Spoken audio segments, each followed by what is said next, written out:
I thank our chairman for yielding and commend him for his role in this bill and the two that will follow, and would also point out, Madam Speaker, that our committee is an extremely bipartisan committee. This legislation, I would say to the gentleman from the Republican side, was reported unanimously by our subcommittee last year, unanimously by the full committee, and was adopted by voice vote on the House floor.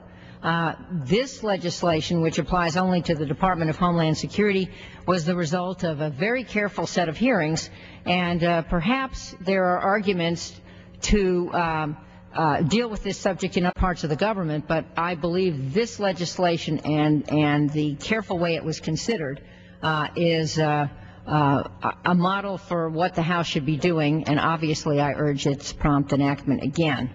Madam Speaker, America's first preventers faced an enormous challenge 2 weeks ago, as Chairman Thompson said. They protected key members of the old and new administrations, especially the first families.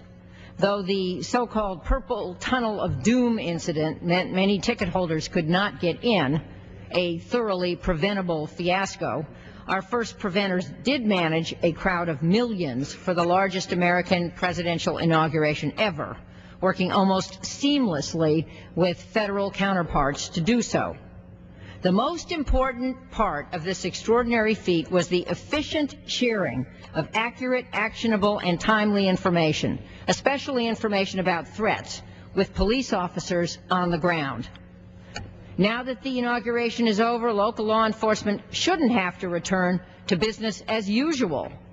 Information sharing, we should all be reminded, was a huge problem leading up to 9/11, and 7 years later, we still have unfinished business. Though hard to believe, sheriffs and police chiefs cannot readily access the information they need to prevent or disrupt a potential terrorist attack because those at the federal level resist sharing information.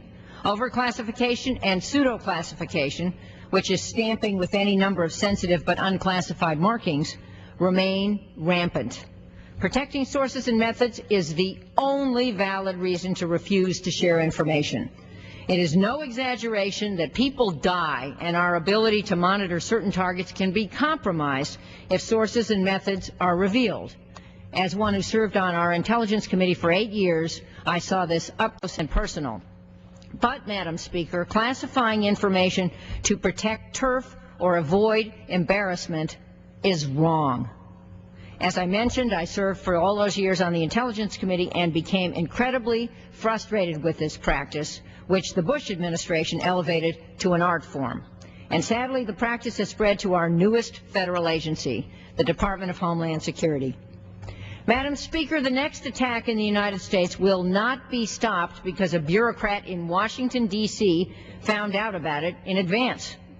It will be the cop on the beat who is familiar with the rhythms and nuances of his or her own neighborhood who will foil that attack.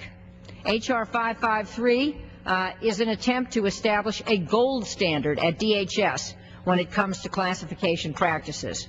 It requires that all classified intelligence products created at the department be simultaneously created in a standard unclassified format if such a product would help local law enforcement keep us safe.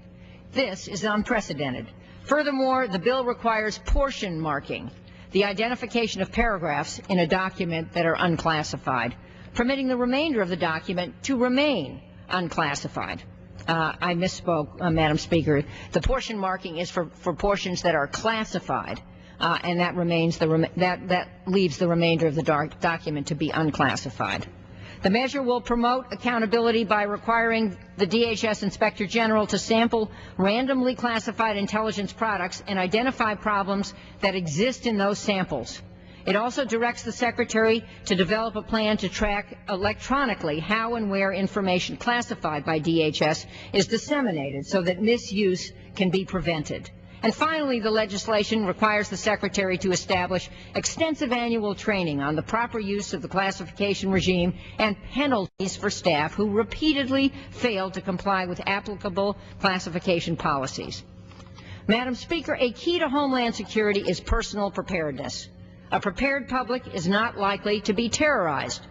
Access to important, non-classified information is essential to ensure preparedness, and this bill protects the public's right to know. It enjoys broad support by privacy and civil liberties groups. Madam Speaker, on behalf of the first preventers and first responders everywhere, I urge passage of this essential bipartisan legislation. Again, commend our committee on a bipartisan basis for our work on this legislation, and I urge its prompt consideration once we act by the other body. I yield back the balance of my